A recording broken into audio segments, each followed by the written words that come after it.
सबसे माफ़ी मांगूंगा क्योंकि ज़्यादा देर हो चुकी है और ज़्यादा देर होने के बाद भी मैं आप सभी भाइयों से विनती करूंगा कि हमें अली अंजुम रिजवी साहब को भी सुनना है। तो मेरे दो अल्फाजों के बाद आपसे मैं विनती करता हूं कि ये जो अपने 2 दिन पहले जो बाकी है इलेक्शन के, अली अंजुम रिजवी साहब के ख्यालात सुनने के लिए ज़रूर रुकिएगा, क्योंकि उम्मीदवार होने के बाद बहुत बार ऐसे होता है कि लोग उठ के जाते हैं। तो मेरी युवा भाइयों से बहुत विनती है कि ये जो अपनी रात है, समझ लीजिए एक अलग आखिरी रात है और हमें रिजवी साहब के भी ख्यालात सुनने हैं।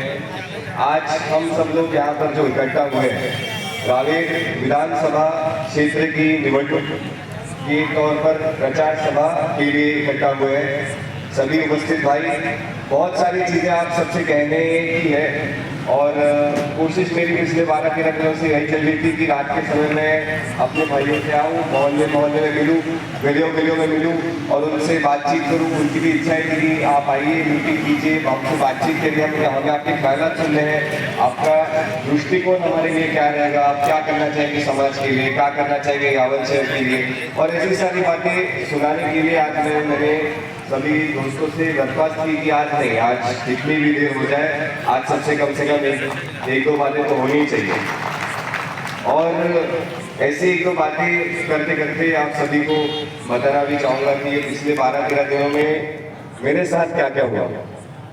मतलब उम्र का तो मुझे कुछ लेना देना नहीं, पर गालियाँ दी गई, मेरे परिवार को बदनाम किया गया। मेरे परिवार को बदनाम करने के बाद कुछ लोग तो हमारे घर के सामने आके भी बैठे थे। कुछ लोगों ने परदादा के तक हमारी जन्म कुंडली निकाल ली थी।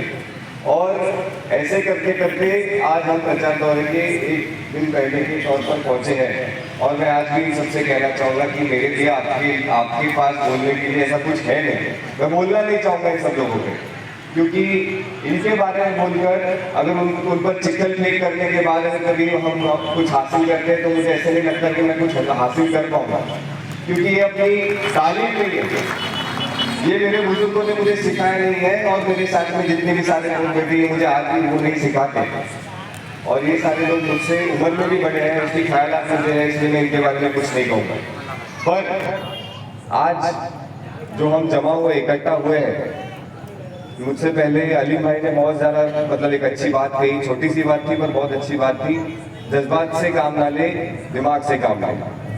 और ये सब कहते कहते मैंने मतलब बहुत हर जगह मतलब मेरे दोस्तों से, भाइयों से ये सारी बातें की कि जब घूमते हैं, कार्यकर्ता घूमते हैं, सारे नेता घूमते हैं, सारी चीज़ें जब घूमती हैं, पब्लिक में जाके पूछती है, वोट मांगती है, तो हमें एक सवाल पूछा जाता है कि तुमने विकास क्या किया। सही बात है, पूछना चाहिए, हक है आपका।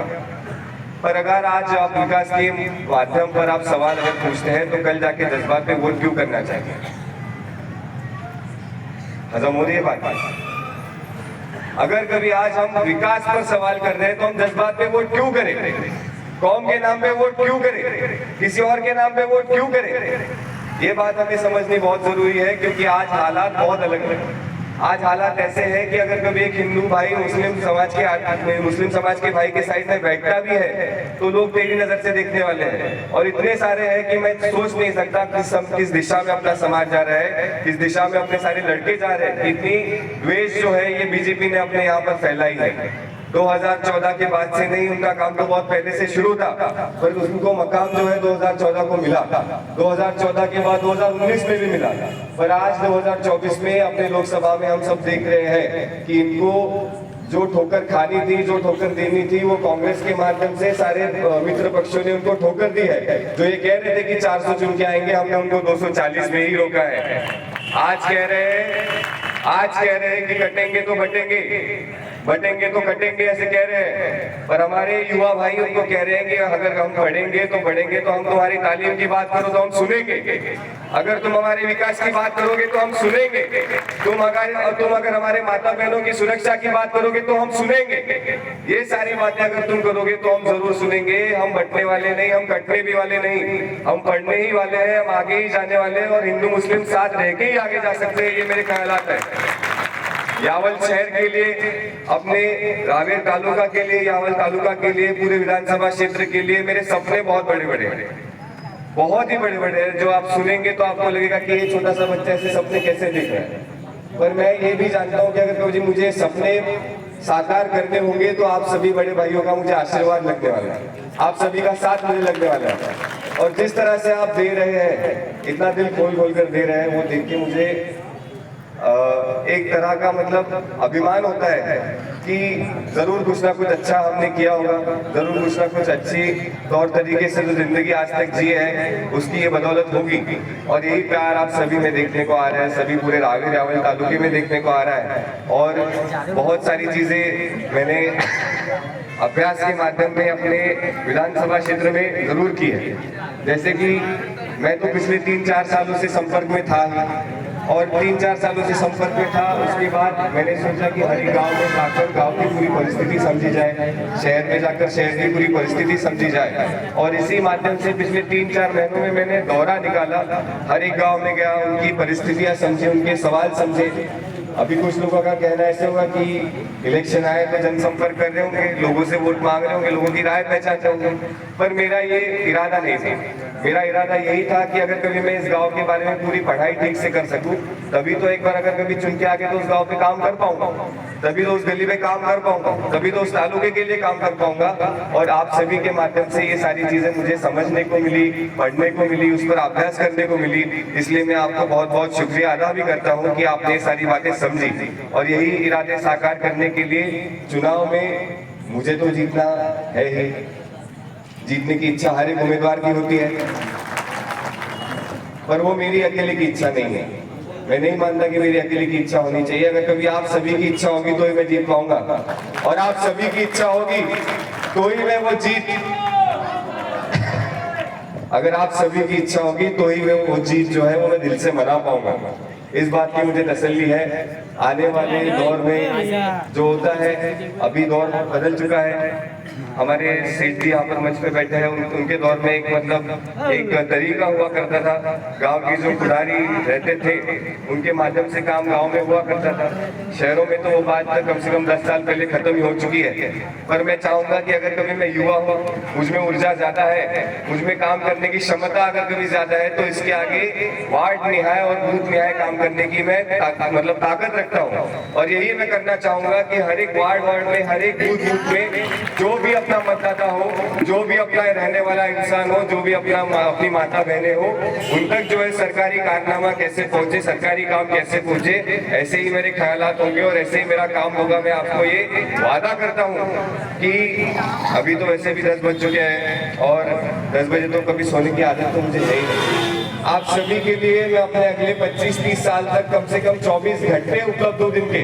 आप कभी भी फोन कीजिए, कभी भी काम बताइए, मैं जरूर अपनी कोशिश ज्यादा से ज्यादा करूंगा कि आपके काम कैसे कर सकूं। आने वाले समय में ये भी आपसे वादा करता हूँ कि इलेक्शन का नतीजा कुछ भी हो, तीनों शहरों में तालुका के जगह पे ऑफिसेस भी जरूर खुलेंगे, जिसके माध्यम से मैं और मेरी सारी टीम, कांग्रेस पार्टी की टीम, राष्ट्रवादी की टीम, शिवसेना की टीम ज्यादा से ज्यादा आप सब लोगों की जो है जनसेवा कर पाएगी। जनसेवा के माध्यम से परिवारों को मदद होगी, और परिवारों को मदद होने के माध्यम से अपना जो घरदार है वो अच्छा खासा होगा। कांग्रेस ने और महाविकास आघाड़ी ने आप सभी को पंचसूत्री भी दी है, आपको नए से वो बताने की जरूरत नहीं। पंचसूत्री में महिला संरक्षण है, महिला सम्मान भी है, पंचसूत्री में कृषि संरक्षण है, कृषि सम्मान भी है, युवकों को रोजगार भी है, उसके साथ साथ अनेक चीजें वो पंचसूत्री में उन्होंने बताई है। इसलिए आप सभी लोग जो है उस पर ज्यादा से ज्यादा गौर कीजिए। मैं आप सभी लोगों का ज्यादा समय नहीं लूंगा, ठंड बढ़ रही है ना, पर अभी माहौल गर्म करने का समय है। और आप सभी से माफी भी मैं चाहूंगा कि शेरो शायरी करने जितनी मेरी उम्र भी नहीं, शायद से उतने गम मैंने देखे नहीं, पर जरूर देखना चाहूंगा आप सभी के माध्यम से, नहीं तो किसी और के माध्यम से जरूर देखना चाहूंगा। और शेरो शायरी भी अगली बार आपके सामने जरूर करूंगा, यही आप सभी से कहूंगा।